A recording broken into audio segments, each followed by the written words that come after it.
Hi అండి, welcome to my channel. ఇప్పుడిప్పుడే మనకు ఒక బ్రేకింగ్ న్యూస్ అయితే రావటం జరిగిందండి. ఏపీ ఉద్యోగులకు సంబంధించి రాష్ట్ర వ్యాప్తంగా ఉద్యోగులకు సంబంధించి చంద్రబాబు గారు అయితే రాత్రికి రాత్రి కీలక నిర్ణయం అయితే తీసుకున్నారండి. దానికి సంబంధించి చర్చ అయితే జరిగింది. ఈ పూర్తి వివరాలన్నీ కూడా వీడియోలో అయితే తెలుసుకుందాం. మీరైతే వీడియోని ఎక్కడా కూడా స్కిప్ చేయకుండా ఎండ్ వరకు అయితే చూసేయండి. వీడియో నచ్చినట్లయితే తప్పకుండా లైక్ చేయండి, షేర్ చేయండి. ముఖ్యంగా ముఖ్యమంత్రి నారా చంద్రబాబు నాయుడు అధికారంలోకి వచ్చిన వెంటనే అధికారుల బదిలీలపై పూర్తి స్థాయిలో దృష్టిని అయితే సాధించారండి.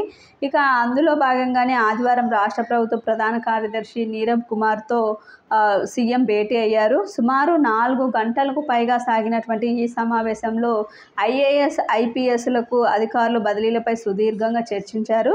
ఇంక్రిమెంట్ రోజుల్లో భారీ ప్రక్షాళనకు సీఎం చంద్రబాబు నడుం బిగిస్తున్నట్లయితే తెలుస్తోంది.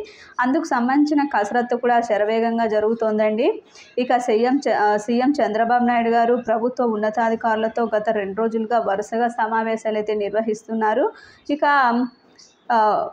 రాష్ట్ర వ్యాప్తంగా కూడా బదిలీలకు సంబంధించిన వివిధ అంశాలపై చర్చించి శాఖల వారీగా మార్పులు చేర్పులపై చేస్తున్నటువంటి కసరత్తు దాదాపుగా ఒక కొలిక్కి వచ్చినట్లయితే చెబుతున్నారండి. ముఖ్యంగా దీనికి సంబంధించి సీఎం ముందే చెప్పినట్లు తిరుమల నుంచే ఈ యొక్క ప్రారంభం అయితే చేయబోతున్నట్టు సమాచారం.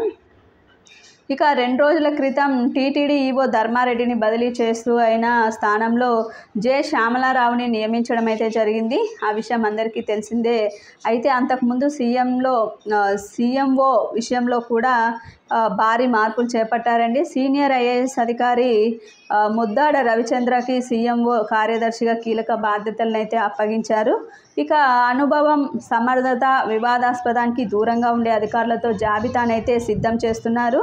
ఇక గత ప్రభుత్వంలో కీలక శాఖల్లో పనిచేసిన అధికారుల్లో కొందరిని తప్పించి ఆయా శాఖల్లో సీనియర్ ఐఏఎస్ అధికారులను నియమించే దిశగా చంద్రబాబు గారి యొక్క నిర్ణయాన్ని అయితే తీసుకున్నారండి. ముఖ్యంగా బదిలీలకు సంబంధించి ఆయన చాలా స్ట్రిక్ట్గా అయితే ఉన్నారని అయితే తెలుస్తోందండి. దీనికి సంబంధించి చాలా కసరత్తు అయితే చేస్తున్నారు. ఇక 5 ఏళ్ల పాటు లూప్ లైన్లోనే కొనసాగిన అధికారులను ప్రాధాన్యత కలిగించి శాఖల్లో పోస్టింగ్లు ఇవ్వబోతున్నారు. ఈ ప్రక్రియలో భాగంగానే జిల్లా కలెక్టర్ల నుంచి రాష్ట్ర స్థాయిలో ముఖ్య కార్యదర్శులు, హెచ్ఓడీలుగా భారీగా మార్పులు చేర్పులు దిశగా అయితే అడుగులు వేస్తున్నారు. ముఖ్యంగా అయితే బదిలీలపైన ఆయన చాలా ఫోకస్ అయితే పెట్టినట్టు తెలుస్తోందండి. ఇది ఇప్పటి వరకు ఉన్నటువంటి లేటెస్ట్ అప్డేట్. మీకు వీడియో నచ్చినట్లయితే తప్పకుండా లైక్ చేయండి, షేర్ చేయండి. Thank you for